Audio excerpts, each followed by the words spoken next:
If you're thinking about buying or selling a home in 2026, this is one of the most important things you need to understand. In this video, I'm going to explain how interest rates actually affect buying power and why even a small change can make a much bigger difference than most people expect. If you find this helpful, make sure to like, subscribe, or save this video so you can come back to it later. Most buyers hear that interest rates might drop by 1% and think, that's really not going to change much. But in real estate, that 1% can completely change what kind of home you can afford. Right now, buyers and sellers across the country are searching for answers about mortgage rates, affordability, and whether now is the right time to make a move. And one of the biggest misconceptions I see is how people think interest rates actually work. And here's what I hear from buyers all the time. When people hear about interest rates moving from the 7% from early last year to the low 6% projected this year, the reaction is usually, that doesn't really make much of a difference. And on the surface, I totally get it. 1% doesn't sound dramatic, it doesn't feel like a major shift. But interest rates don't work emotionally, they work mathematically. And when a 1% change is applied to a 30-year mortgage, the impact on affordability is much larger than most buyers expect. You may hear this explained as the 1% rule. The idea is that every 1% change in interest rates can impact buying power by roughly 10%. That's generally accurate, but it's important to understand how it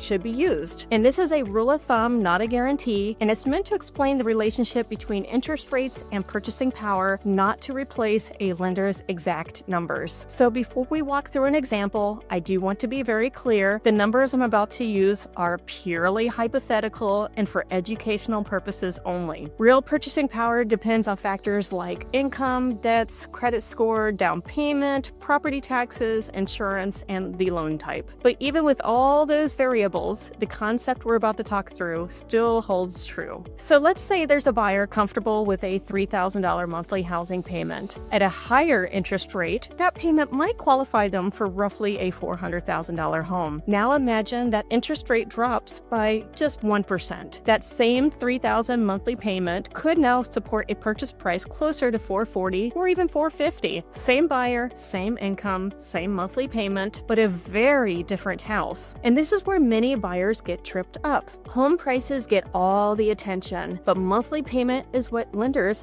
actually qualify you on. A lower priced home at a higher interest rate can feel more expensive month to month than a slightly higher priced home with a lower interest rate. And that's why interest rates and affordability go hand in hand. For buyers, this means strategy matters more than chasing headlines. Waiting for that perfect interest rate can backfire because when rates drop, more buyers enter the market, competition increases, and prices often rise again. Smart buyers focus on options like negotiating seller concessions, temporary rate buydowns, refinancing later, or buying before demand spikes. And sellers, this matters for you too. Even a modest drop in interest rates can significantly increase the number of qualified buyers. More qualified buyers means more showings, stronger demand, and better positioning when it comes to pricing and negotiating. So here's the real takeaway. A 1% change in interest rates doesn't affect a number on a paper. It can change what you can afford, where you live, and how competitive you are in today's housing market. And that's why real estate decisions shouldn't be based on headlines or guesswork. If you're thinking about buying or selling and want to understand how interest rates and affordability apply to your specific situation, I'd be happy to help. This is Laura DiPaolo with eXp Realty. You can reach me at 813-951-0657. Visit my website at lauradipalo.com or email me at laura@lauradipalo.com. Real numbers and a clear strategy make all the difference.